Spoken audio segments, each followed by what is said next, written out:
the fog of war. It's a phrase we use almost casually, but it's not just a metaphor for confusion. It is a literal physical and psychological shroud. It's a place where the rules of reality seem to bend, and sometimes to break entirely. In this shroud, where life and death are separated by a millimeter of steel or a fraction of a second, stories are born. Stories that defy all logic, feats of impossible courage, moments of uncanny timing so precise they feel scripted by an unseen hand. These aren't the stories you read in official histories. They aren't about troop movements or grand strategies.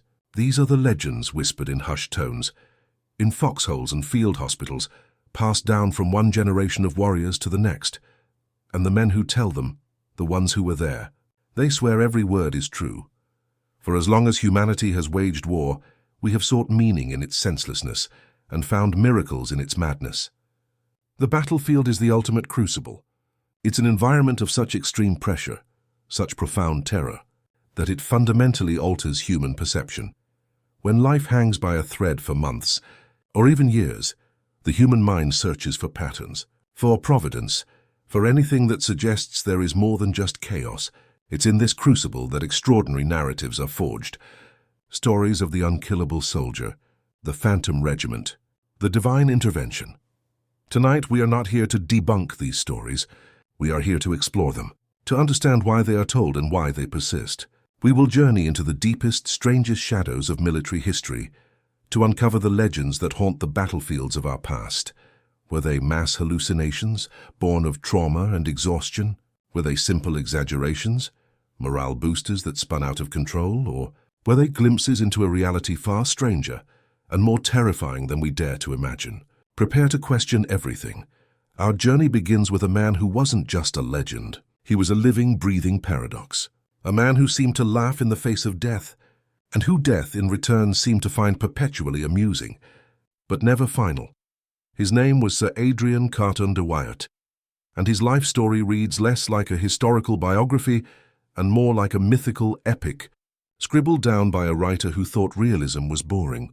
He was an aristocrat, born in Brussels, who decided at a young age that a life of comfort was a life wasted. So at the age of 19, he did what any young man of his station wouldn't do. He dropped out of Oxford, lied about his age, claiming to be 25, and enlisted as a trooper under a false name to fight in the Boer War in South Africa. He wasn't even a British subject. He just wanted to be there. The universe, it seems, immediately decided to test his resolve.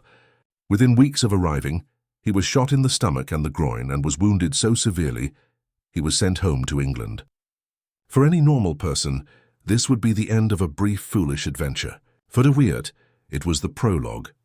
He recovered, finagled his way into a real commission in the British Army, and was promptly sent to Somaliland in East Africa. It was here in 1915, during a furious charge against a dervish fort, that his legend truly began.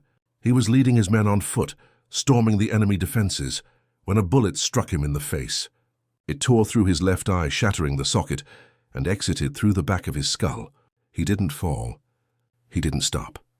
He was blinded, in agony, and still he kept fighting, pulling his men forward until the position was taken. When he was finally evacuated, the doctors told him the eye was lost. His response, according to legend, was one of mild annoyance. He was later awarded the Distinguished Service Order for his gallantry. He had lost an eye and gained his first major medal. He would soon have more medals, and fewer body parts, but this was just the prelude to the main event, the First World War. For de Wiart, the trenches of the Western Front were not a hellscape. They were a proving ground. He was present at nearly every major battle, the Somme, Passchendaele, Ypres, Cambrai, and at every single one he was wounded. At the Battle of the Somme, his division was advancing when a machine gun bullet hit him directly in the head. It grazed his skull. He was knocked unconscious, but when he awoke, he simply walked away, annoyed at the hole in his cap. He refused to be evacuated. At Passchendaele, he was shot through the hip. At Cambrai, a shell tore through his leg. At Ypres, he was gassed, shot in the ankle, and then there's the story of his hand. This is the moment his legend transitions from impossibly tough to mythical. During the Second Battle of Ypres, his hand was mangled by shrapnel. A doctor, Seeing the mess of bone and flesh, refused to amputate the fingers, hoping to save them. Wiart, finding the ruined digits to be an inconvenience, was in a field hospital. He asked the doctor to remove them. The doctor refused. So according to his own autobiography, "Frankly, I had enjoyed the war. He took matters into his own hands. When the doctor was gone, he bit his own fingers off, first one, then the other. He simply gnawed them off and threw them out the window. He would later have the entire hand amputated. When he returned to the front, he was fitted with a prosthetic, but he rarely wore it, preferring his empty sleeve. His men, seeing this one-eyed, one-handed officer leading them, came to believe he was something more than human. A force of nature, a totem against death. How else could you explain it? By 1918, he had been shot in the face, head, stomach, ankle, leg, hip, and ear. He had survived multiple gas attacks. He had lost an eye and a hand. And he was still there. He wasn't a general, safe in a chateau. He was a brigadier, leading from the very front. He was wounded because he was always where the fighting was thickest. He famously wrote, "Frankly, I had enjoyed the war." This wasn't the sentiment of a madman, but perhaps of a 19th century warrior knight, trapped in the 20th century's industrial slaughter. He saw war as a glorious game, and death as just an occupational hazard. You'd think, after all that, he'd retire, but you'd be wrong. When World War II broke out, Wiart was 60 years old. He was, of course, immediately back in uniform. His encore performance was, if anything, even more absurd. In 1941, he was sent on a mission to Yugoslavia. His plane, a Wellington bomber, was hit by enemy fire and crashed into the Mediterranean Sea, miles off the coast of Libya. He was 61 years old. He and the crew were left floating in the oily water. Wiart, the one-eyed, one-handed 61-year-old man, was the last one to leave the sinking fuselage. He then proceeded to swim to shore, towing a wounded airman with him. It took him hours. When he finally washed up on the Libyan coast, he was captured by the Italians. He was sent to a high-security POW camp in Italy, reserved for high-ranking officers. He was a general. His war was finally over, right? No. He immediately began planning his escape. For 7 months, he and other prisoners dug a tunnel, using spoons and whatever else they could find. In 1943, he and 5 others escaped. Wiart, now 63, one-eyed and one-handed, spent 8 days on the run in the Italian countryside, disguised as a peasant. He was eventually recaptured, but his audacity had become a legend among both the prisoners and his captors. He was eventually released, and immediately sent by Winston Churchill as his personal representative to China. On his way there, his plane crashed again, this time in Burma. He survived. He finally retired in 1947. After one last almost comical injury, he fell down a flight of stairs in Rangoon and broke his back. He recovered, of course. So what do we make of this man? Was he simply the luckiest man in the world? Or the unluckiest? Was he a berserker, a Highlander who simply could not be killed? Or was he a man so driven by duty, so fearless that he simply refused to let a few or a dozen mortal wounds get in his way? Sir Adrian Carton de Wiart's story isn't supernatural. No angels appeared. No ghosts intervened. And yet it is a legend. It's a story that soldiers would have told in disbelief. It's a testament to the sheer, stubborn, impossible endurance of the human body and the unyielding power of an iron will. His reality was more incredible than most men's myths. But not all legends are about a single, indomitable man. Sometimes the legend is about an entire army, an army that appears from the fog at the moment of greatest despair. An army that isn't even human. But what happens when the enemy is too vast? When one man's will, even an iron will like Wiart's, isn't enough? What happens when an entire army is facing not just defeat, but total absolute annihilation? This brings us to one of the most enduring and profoundly mysterious legends of the modern era. A story that blurs the line between battlefield trauma, religious fervor, and the truly inexplicable. This is the legend of the Angels of Monzo. To understand what happened, or what men thought happened, you must first understand the sheer, overwhelming despair of August 1914. The First World War was just weeks old. The great German war machine, a colossal force, was executing its masterful Schlieffen Plan. In its path stood a tiny, professional but utterly outnumbered force. The British Expeditionary Force, or BF. They were, perhaps, the best trained army in the world, man for man. But there were so few of them. The Kaiser had mockingly called them a contemptible little army. The BEF would adopt the name the Old Contemptibles as a badge of honor. At the Belgian town of Mons, this tiny force of 80,000 men slammed into a German juggernaut of 160,000. For 2 days, the British held the line, inflicting shocking casualties with their expert marksmanship. The Germans, attacking in waves, thought they were facing machine guns, not rifles, but it couldn't last. The French army on their flank had retreated, leaving the BEF's side completely exposed. The British had no choice. They had to run. What followed was not a strategic withdrawal. It was a desperate 200-mile sprint, a nightmare scramble known as the Great Retreat. Now, we must set the stage for the psychological event. Imagine this: you have been marching and fighting for days. You haven't slept. Your feet are bleeding inside boots that are literally falling apart. You are marching 20-30 miles a day with a heavy pack, a rifle, and the constant thundering sound of artillery behind you. The men of the BEF were not just tired, they were delirious. They were suffering from profound exhaustion, dehydration, and shell shock. They were so shattered that they reported seeing phantom cyclists and mistaking hedges for columns of German cavalry. Their minds were already on the very edge of hallucination. It was in this state on the night of August 26th, during the rearguard action at Le Cateau, that the legend was born. A small contingent of British soldiers was cut off, preparing to make their last stand. The Germans were advancing, assured of victory. Annihilation was minutes away, and then something happened. What was it? The stories whispered later were varied. Some soldiers claimed they saw a strange, luminous cloud settle on the battlefield, between them and the enemy. A cloud that the Germans seemed unwilling or unable to pass. Others, and this is the most famous version, reported seeing figures in the mist, tall, glowing, angelic beings. Some said they were angels with vast white wings, who stood in a line and simply blocked the German advance. The Germans, it was said, saw them too, and their attack faltered, their horses rearing in terror. But the most British version of the legend, the one that resonated most deeply with the men, was different. It wasn't angels.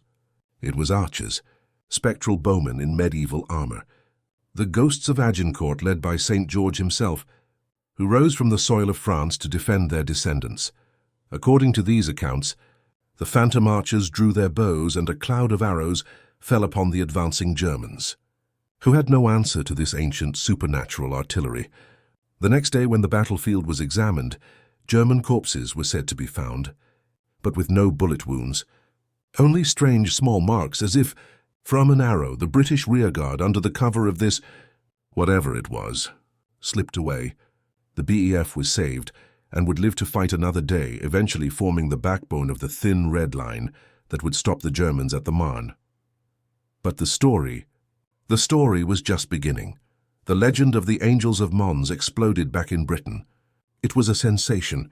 In a time of darkness and fear, it was a sign that God was on their side, that the righteous, contemptible little army was being protected by heaven itself. It became a sermon in every church, a headline in every paper.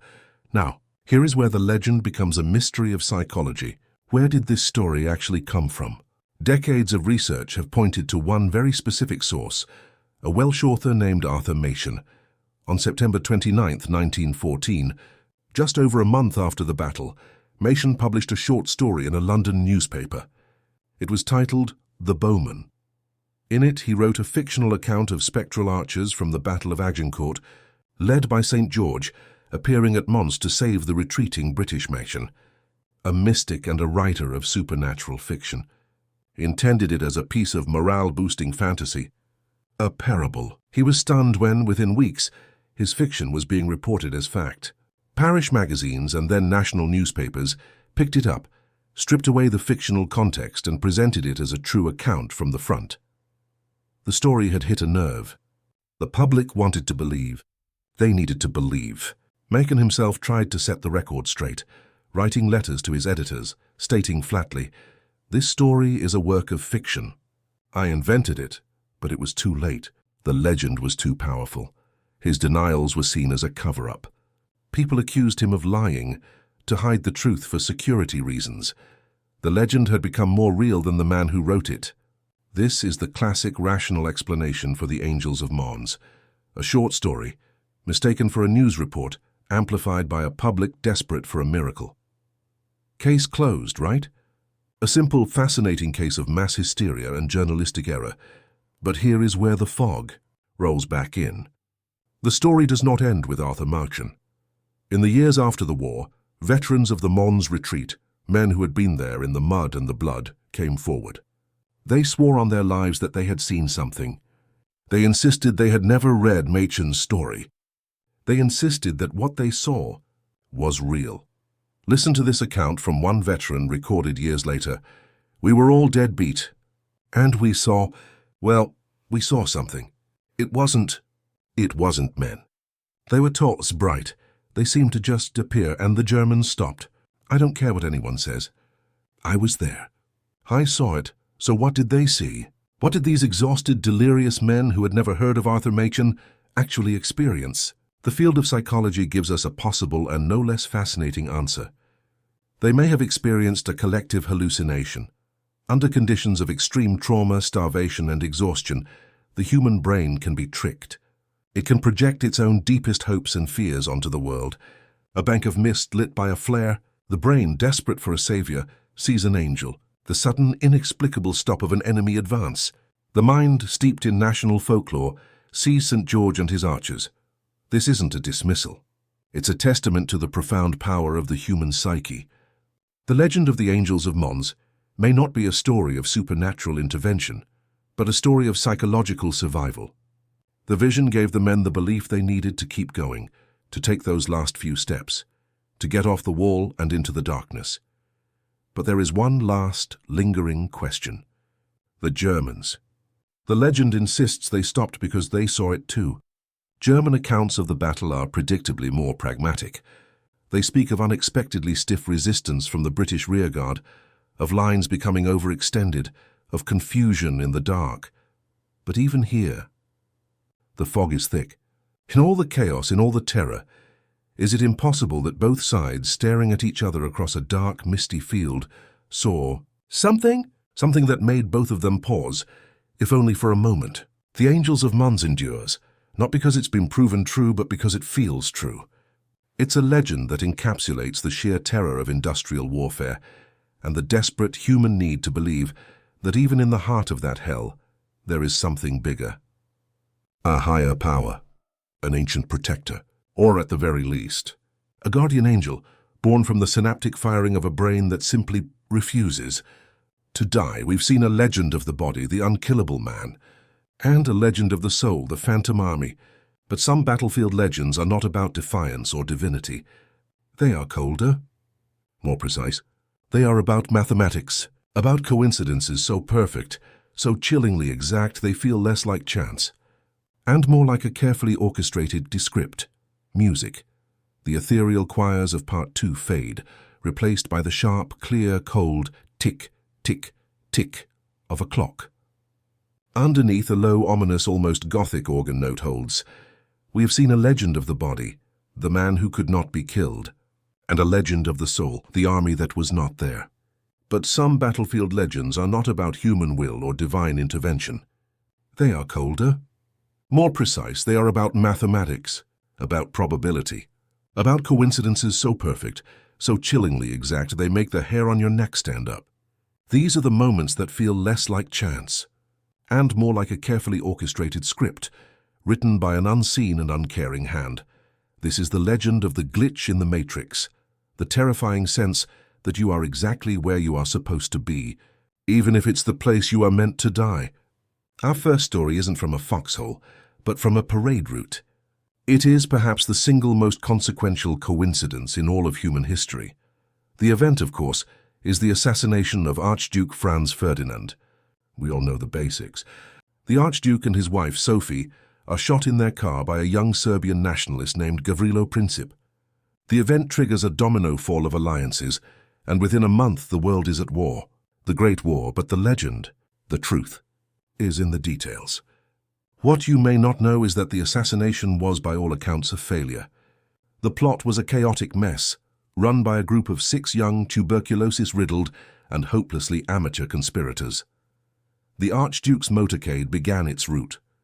The first assassin along the route felt a policeman was too close and did nothing. The second assassin, a man named Chabrinovich, did act. He threw his bomb, but he'd forgotten about the 10-second delay. He threw it too late. The bomb bounced off the folded-back roof of the Archduke's convertible, rolled into the street and exploded under the car behind them, wounding several officers and a dozen bystanders. The motorcade, now in chaos, sped away. Chabrinovich swallowed his faulty cyanide pill and jumped into a river only to be arrested. The plot had failed. The Archduke was safe, sped off to the town hall. The other assassins, including the 19-year-old Gavrilo Princip, heard the bomb, assumed their target was dead, and simply melted away. The story was over. Princip, dejected, walked away from his post. He was angry, defeated. He crossed the street and decided to do what any dejected 19-year-old might do. He went to get a sandwich. He stepped into Moritz Schiller's delicatessen on the corner of Franz Joseph Street and stewed in his failure. Meanwhile, at the town hall, the Archduke was furious. After giving his speech, he made a fateful decision. He insisted on changing the plan. He would not go to the museum as intended. He would instead go to the hospital to visit the officers wounded by the bomb. But this change in plan was not properly communicated to the drivers. The driver of the Archduke's car, Leopold Leuker, was a Czech.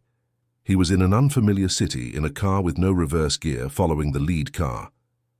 He was never told that the route had changed, so the motorcade sets off. The lead car, following the original plan, turns right onto Franz Joseph Street. The Archduke's driver, Leopold Leuker, dutifully makes the same right turn. He turns onto the one street he was explicitly told not to go down. An officer in the car with him, General Potiorek, shouts at him, "What is this? This is the wrong way. We're supposed to go straight." Leuker, panicked, slams on the brakes.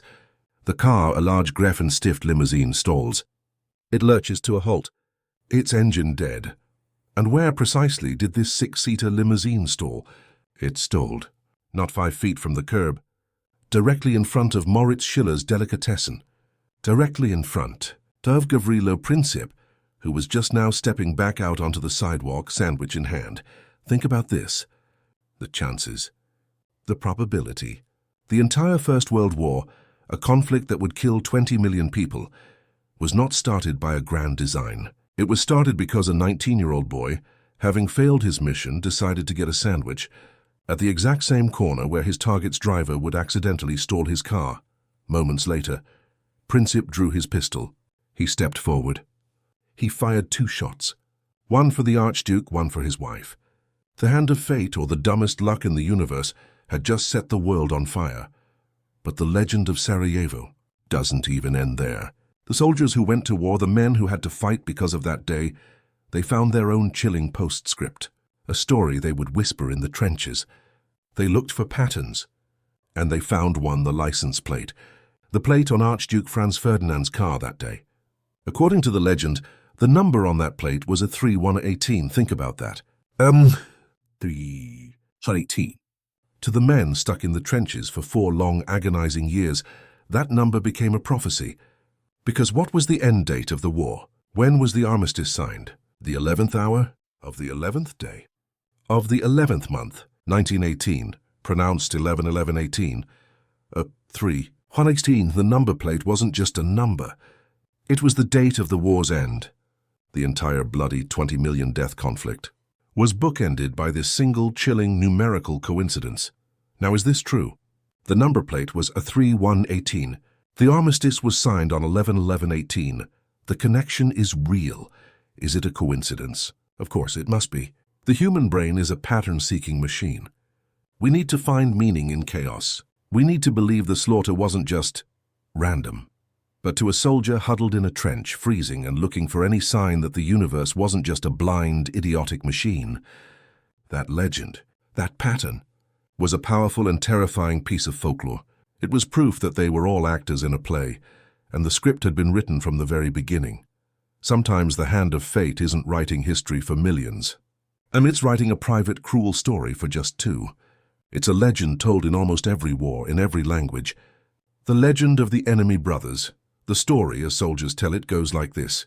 On a static, quiet sector of the front, two master snipers are engaged in a deadly duel.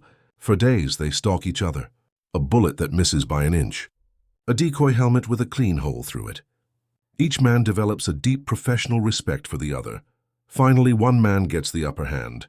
He catches a glimpse of movement. He lines up his shot. He pulls the trigger. He hears the thwack of a solid hit. He has won. He goes, as is the custom, to retrieve his enemy's dog tags, or perhaps just to see the face of the man who was his equal. He rolls the body over, and his blood turns to ice. Around the dead man's neck is a locket. A locket he recognizes. He opens it. Inside is a picture of his own mother. It is his brother. A brother who had emigrated to the other country years before, and who, by the cruelest twist of fate, had been assigned to the exact same quiet sector of the front.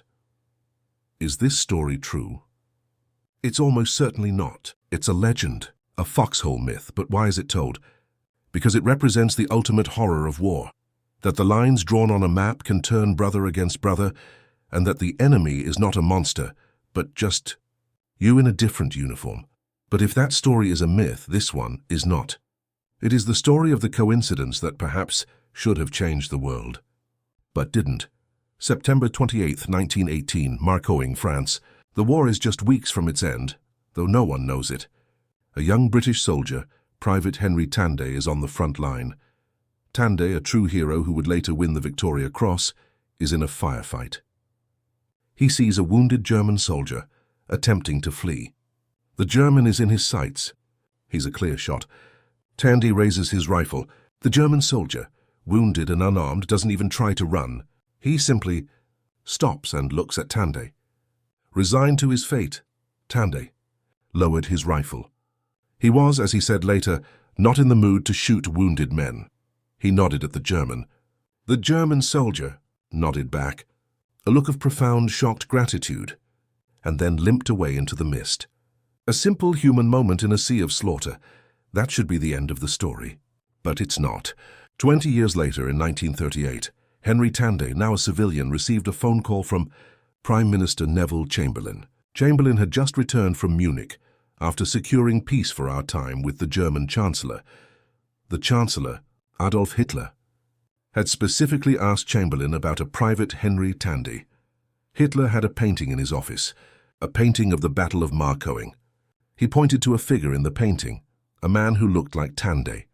And he told Chamberlain, "That man came so close to killing me. I thought I should never see Germany again." The wounded German soldier, the man Tanday had spared, was a 29-year-old Lance Corporal, Adolf Hitler. Henry Tanday, the most decorated British private of the war, had the man who would start the next war in his sights. And let him go. This is the ultimate battlefield coincidence, a single moment of mercy, a single trigger finger that holds the fate of 80 million people. Tanday, for his part, would later say, "If I'd only known what he'd turn out to be, God forgive me for sparing that." So what do we do with this? A fated wrong turn in Sarajevo. A license plate that predicts the apocalypse.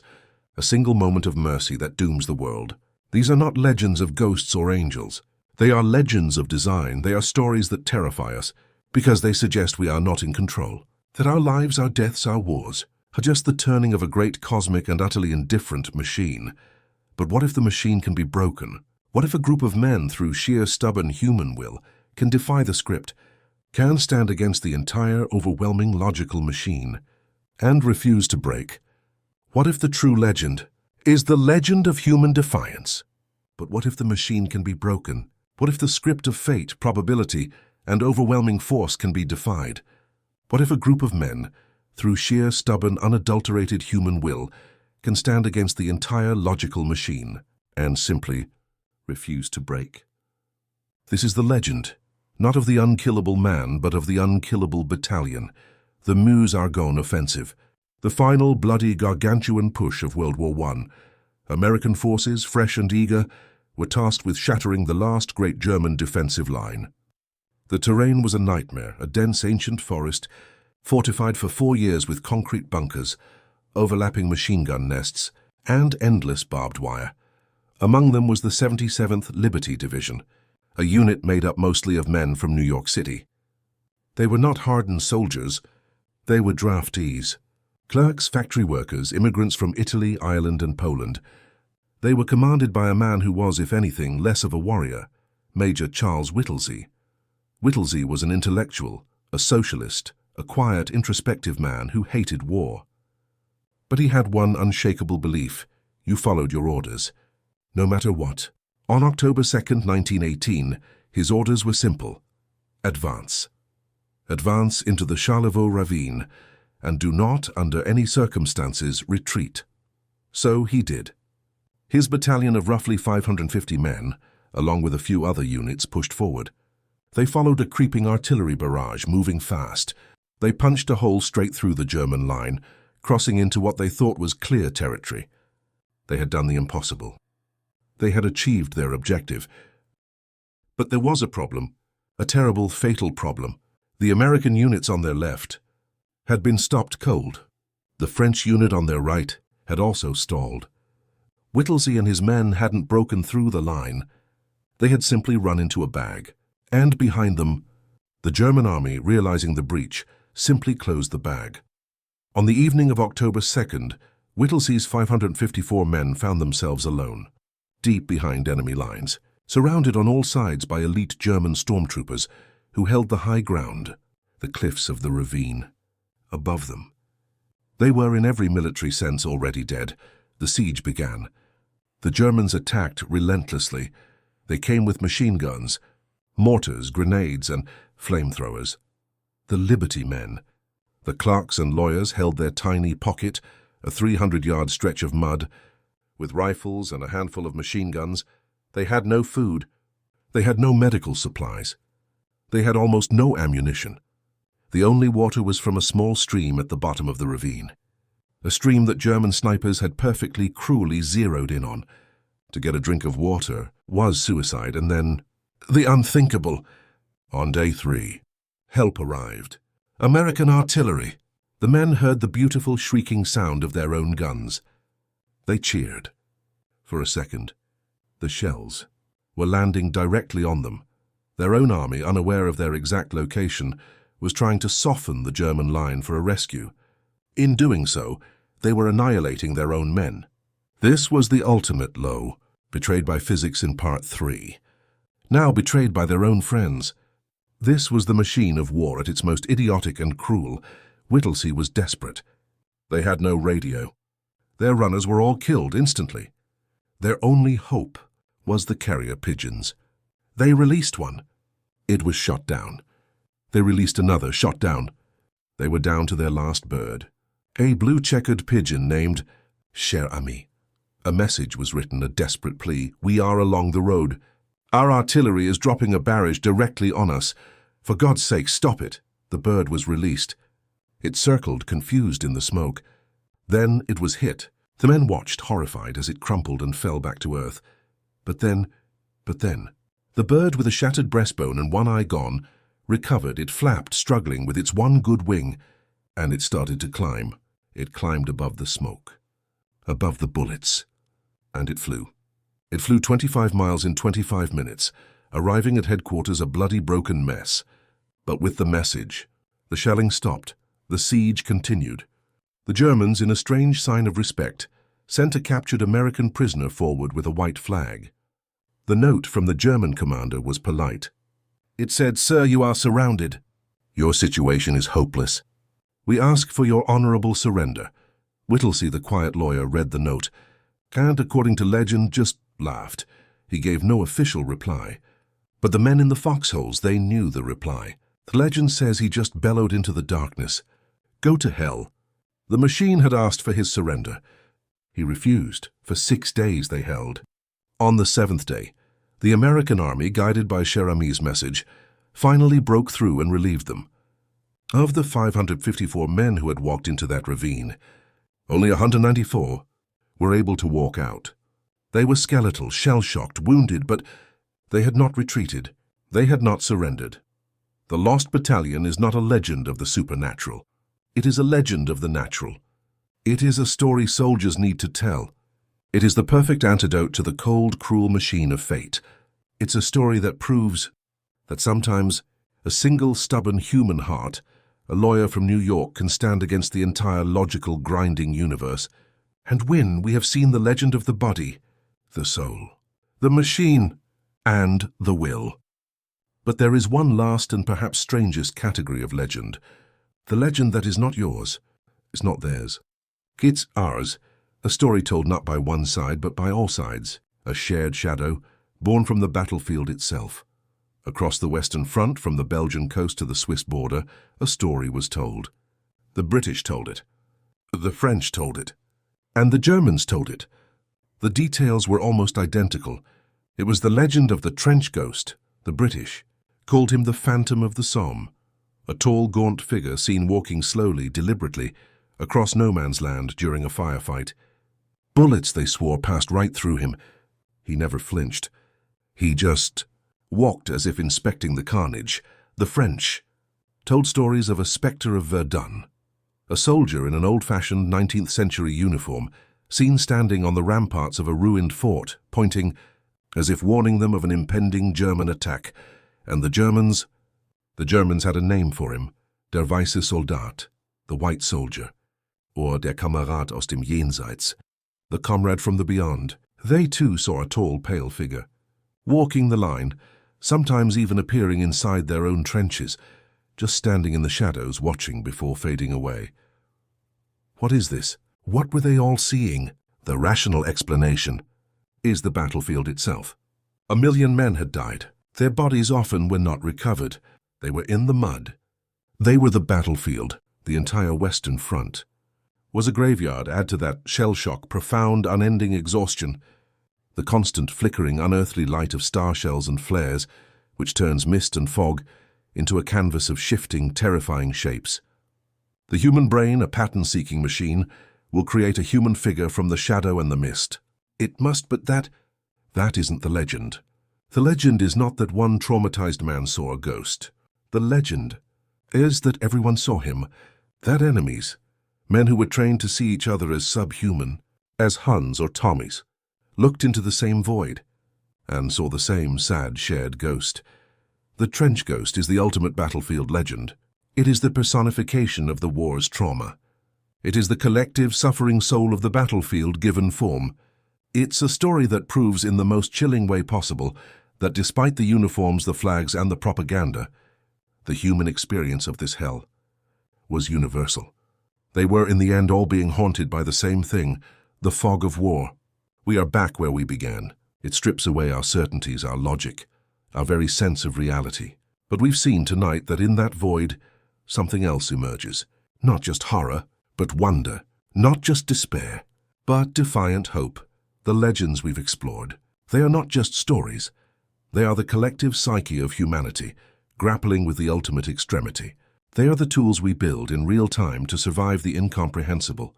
Think of them. The legend of the body, the unkillable man, who proves that a human can endure. The legend of the soul, the phantom army, that proves we are not alone. The legend of the machine, the chilling coincidence that proves there is a pattern, even if it's terrifying. And the legend of the will, the defiant battalion, that proves the pattern can be broken. Whether born of trauma, hallucination, coincidence, or a genuine glimpse beyond the veil of our understanding, these battlefield legends endure. They endure because they speak to a primal human need, the need to believe in something more, something beyond the bullet and the mud and the machine, a flicker of the miraculous in the very heart of hell. If these tales of the impossible have sparked your curiosity, then dive deeper into the unexplained. We have many more stories that challenge the boundaries of reality. From the high-flying mysteries of the Bermuda Triangle to the lost, forgotten histories of vanished civilizations. Subscribe to our channel for more journeys into the unknown. And tell us in the comments, what battlefield legend have you heard that you swear is true?